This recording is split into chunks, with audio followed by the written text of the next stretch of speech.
fight on the beaches. We shall fight on the landing grounds. We shall fight in the fields and in the streets. We shall fight in the hills.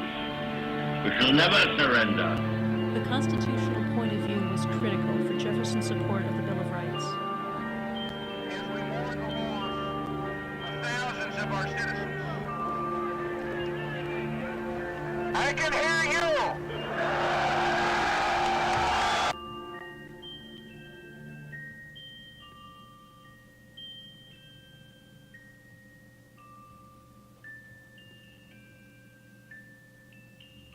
Is time running out? It's Saturday.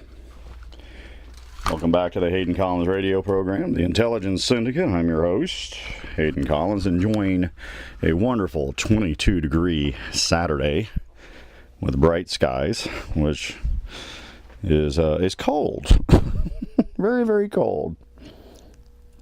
You know, apparently, rumor has it that the battle between two individuals that started at the birth of this nation is still continuing. And they've long been dead. And that's what we're going to talk about today. Alexander Hamilton and Thomas Jefferson versus, I guess we can say, modern-day Democratic Party and modern-day Donald Trump. I can't say modern-day Republican Party, because the modern-day Republican Party does not reflect what Donald Trump is doing. There's an interesting game plan for you. All right, so let's start the game, shall we? Back in the day of Alexander Hamilton, the founding fathers, Thomas Jefferson, there were arguments and discussions and deep-rooted individual positions in regards to what kind of government should we form. How should we govern ourselves? What rights will we give ourselves? What controls will we put on society? What level of controls will we put on society? So on and so forth. I mean, it was an in-depth conversation. It was so in-depth that, arguments broke out. There were short, they used to have duels back in the day. Maybe we should start that again. But they used to have duels. And, there were no duels during this scenario, of course, but there could have been. So you had to be very delicate with what you said, and you had to be able to back up what you say. Imagine if our press today had to do that. Maybe it should be duels in the press. That'll certainly bring journalism to a new level of credibility. And we'd like to have journalism to a new level of credibility. Because they certainly are getting the advertising, and they're getting the advertising money. They just have to maintain sensationalism and extremism.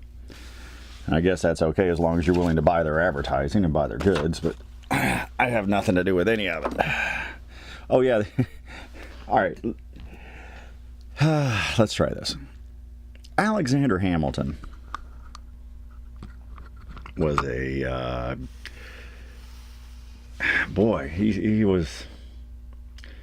he was a government guy. It was in his mind's eye, in his solution, that government was the answer, and that a strong federal government was needed to control the states, and the states would not have, authority or say-so or anything like that in regards to a lot of issues.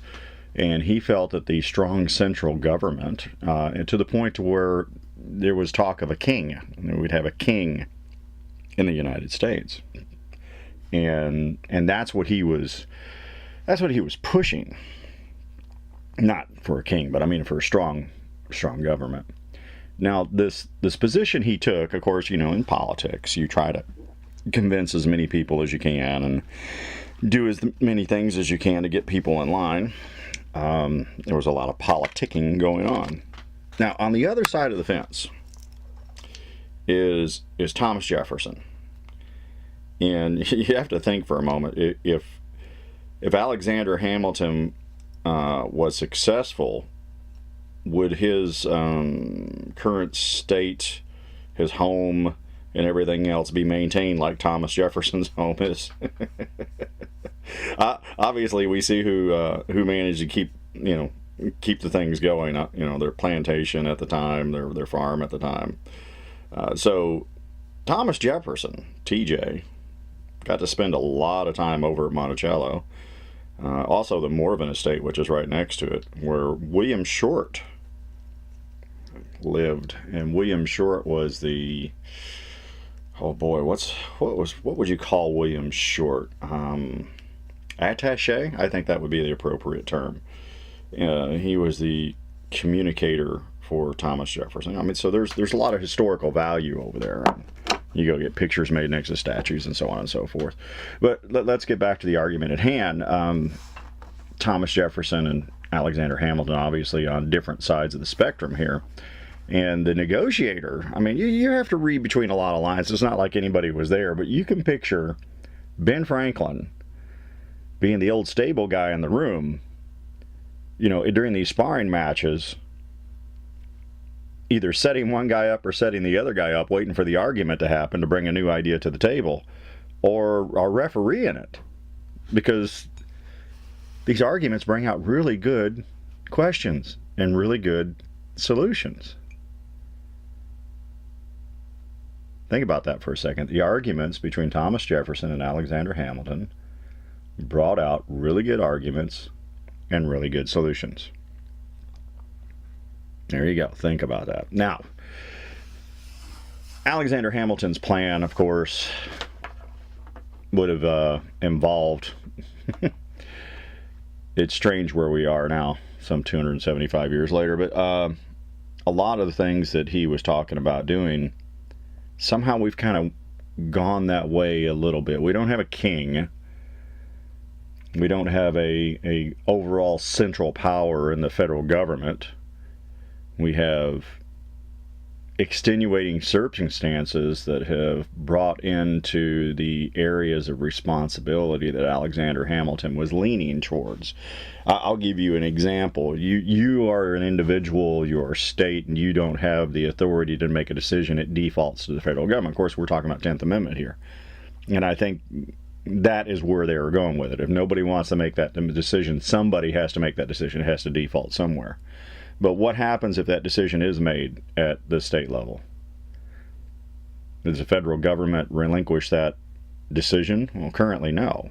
Well, okay, I can't say that. In most cases, currently, no, because anything dealing with the EPA or education, the federal government is holding the states hostage by funding. So Alexander Hamilton wins there.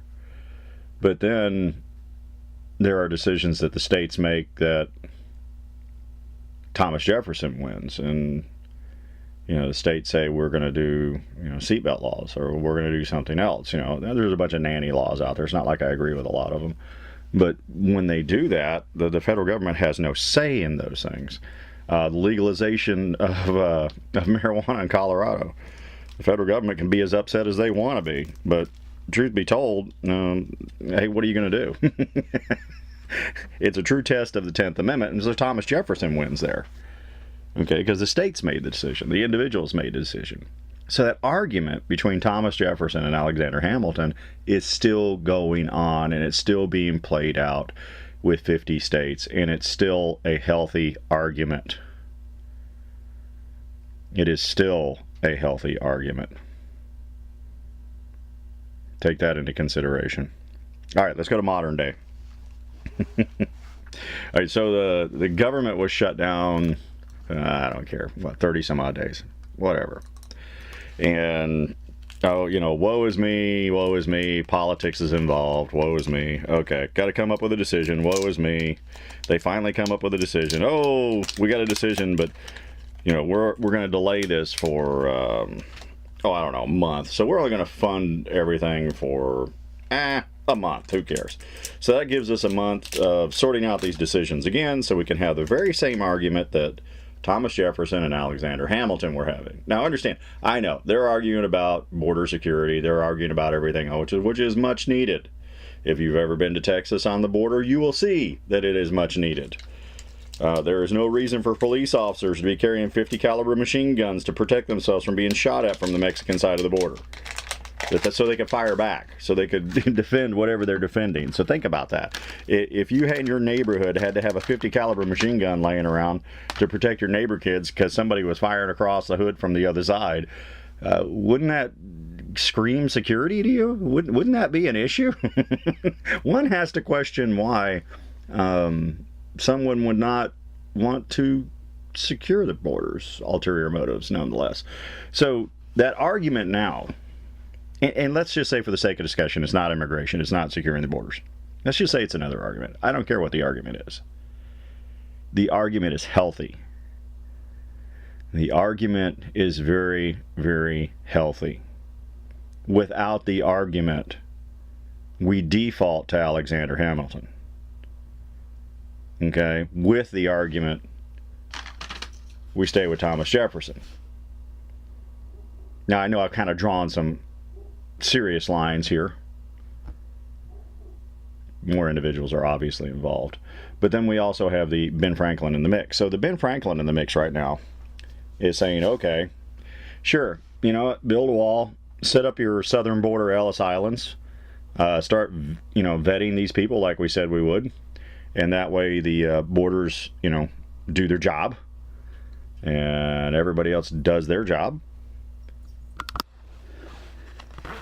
So, Ben Franklin, on the border. What would he say? And in regards to how they built this country and the government levels and what would we do? All right, so let's just point out some interesting factoids. One way or the other, really don't care. You know the words illegal aliens are not, they're not in the Constitution. Aliens not in the Constitution. Okay? Yeah, we were having a healthy discussion at the university, and they were talking about the census. They say, why do they bother counting people that are not citizens of the United States? And the short answer is, well, they're still here. They're still drawing on the resources. Mm-hmm. And in order to get a picture of what's going on, we have to recognize how the resources are being used. So yeah, they're counted. There's voting. And some of this revolves around voting. I mean, you'll hear the extremists say, oh, well, the Democrats want people in because they'll vote Democratic. I'll let you know. I've ran into several individuals who have come into the country, and they are not voting Democratic because they left countries that do what the Democrats do, and they know the results, and they want nothing to do with it. Believe me, they did not vote Democrat. So whoever keeps throwing that story out there, I'm sure there's a percentage of it. I bet you it's 50-50, really don't care, but that's another extremist story. Look at Venezuela. So the extreme stories that are out there, let's go that route. There are illegals that leave Mexico to escape to the United States, just like in the old westerns where we had bad guys escape the United States to get to Mexico because it was outside the jurisdiction of U.S. Marshals and Texas Rangers and things like that. They roll the dice. Any moment of freedom on this side has got to be better than a moment of jail on that side. We have the same problem. Our guys escape and go to Mexico and so on and so forth. Yeah, we know that exists as well. We know that there's a drug trade. And the drug trade is to the point to where they can become energy efficient using LED lights and tunnels with low power electricity, energy efficient systems that are very quiet. So when they push their little train through the tunnel delivers supplies 10-12 miles, inside the United States and, into a home or wherever. And that's way beyond the realm of the border. It's incredible the effort they go through for billions and billions of dollars to dig a tunnel into the United States, put in a rail system, put in LED lights, put in a ventilating system. It's almost like that World War II movie, The Great Escape. The extremes they went through just to ensure that they can get their drugs in. Now, I'm sure if they construct this wall, that the wall will be like a funnel, and they'll have sections of the wall that's obviously going to be open because they've got to vet individuals. That's pretty much what the design looks like. The tunnels will be easier to catch because we'll have less individuals dedicated on walking bare ground instead of a wall, which is kind of interesting. But it's a shame it's had to come to this. I don't like it much more than anyone else, but it does provide a security stopping the bad cowboys from leaving the United States and running to Mexico to get out of jurisdiction of somebody. You know, one of those issues. The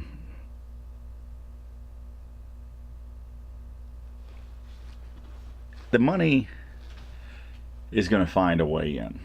The drugs are going to find a way in. And for everybody that's focused on the southern border, understand that there's the rest of the country that's going to be kind of wide open, but the rest of the country is not as porous as the southern border and doesn't require these kind of corrections. Different corrections for different geographical locations will be necessary, and different geographical locations will have different needs and wants. So anytime you see somebody point out, well, the wall's just going to go across the south, they can swim here. Oh, well, yeah, they can, but they might get run over by a ship because that goes right through the shipping channel. And oh, by the way, the shipping channel is patrolled, and right now they're heavily patrolled with machine guns and everything else because of the gang members that are taking that route. So it's not like that route's not already being used, and we don't already have precautions there. The drug lords have even gotten to the point where they've built mini submarines. They've invested millions of dollars in 40 and 50 foot little submarines that are, they just float in, deliver the drugs, and float back. Okay? They've gotten some initiative here. If we're still doing the same thing we were doing in 1930, no wonder we got problems. We have to step up our initiative. We have to step up our game. Or eventually the willpower and free market of the drug cartels is going to provide a level of advancement and technological know-how to go beyond anything we have just so they can sell drugs. So the free market plays in this measure as well. So this is going to be another Thomas Jefferson moment, because with a controlling government, and keep in mind that that's what Hamilton wanted, a controlling government, the free market wouldn't be as free as it would be under Jefferson's reign. Now, I understand we have a balance now. I wouldn't say that the free market is all Jefferson. I wouldn't say that the free market is all Alexander Hamilton. And understand, we chose these two just as figureheads for either side because of the historical positions they took. I'm sure there are many more founding fathers that had different positions in places, but these are the two we chose. This free market is developing even on the drug side. I mean, these guys that built the tunnel, these guys that built the mini submarine, think about the construction they're going through just to deliver drugs. And we are still using the same technology as we were in the 1950s. So is the federal government responsible for security of its citizens inside the United States? Well, that's an Alexander Hamilton. The answer is yes. How they exercise that security along an entire border involves several states. The states do have input into it, and the states can patrol their own borders. That's Thomas Jefferson. The partnership they have going on right now between state and federal agencies and National Guard agencies who are coming in to help and assist is one of the largest partnerships that I've seen in my life. Well, I can't say that. Desert Shield, Desert Storm was the largest partnership between all of those nations coming together. I'd say this is the second largest one. And this partnership coming together is using state resources, is using state decisions and state municipalities under local laws. Keep that in mind, under local laws. And also providing border security under federal laws. So if you can imagine that once they cross the border, and get into a local municipality, it's up to the local municipality to do what they need to do. And under the federal law side, if they stop them at the border before they enter or what they're doing, it's a federal responsibility. So at the beginning of the show, I was telling you that we still have this battle going on between Alexander Hamilton and Thomas Jefferson. And thank God we're a land of laws. Because even at the border, even under the current conditions, that battle still goes on. And in Washington, D.C., that battle still goes on. And it's a healthy battle. We'll see what the outcome's going to be like. And I'm pretty sure we're going to see it this year. But strategy-wise, let's talk about this in the last couple of minutes. Political strategy-wise. If President Trump manages to keep the Democrats tied up into this immigration thing for the next 2 years, and their focus is on there, the Democrats will have accomplished nothing. And they would have not gone anywhere. They wouldn't be able to keep any of their campaign promises. And he would effectively keep them, running in circles around the border while everything else he's doing they can't do anything about. That's the political side of this. The Democrat side of it is, they're going to stall, and put somebody else in office, or they're hoping to change things over. It's kind of hard for the Democrats to fight this because this is the lowest unemployment I've seen in my lifetime. This is the best economy I've seen in my lifetime. And this is the best I've seen the nation in my lifetime. They've been in office for 40 years. Nancy Pelosi, 40 years in office, making promises how they're going to make things better. This guy has nothing to do with politics. It wasn't even making his money in politics. Shows up on the scene and corrects in 2 years what they promised they can do in 30. So, it's upsetting a lot of people, but change is hard on a lot of people, and change for the better is hard on a lot of people until they start changing for the better and they start seeing the things that are getting better for them. Maybe that's what we should talk about next week. All right, we come back. The Twins have their segment. They're going to be rolling up.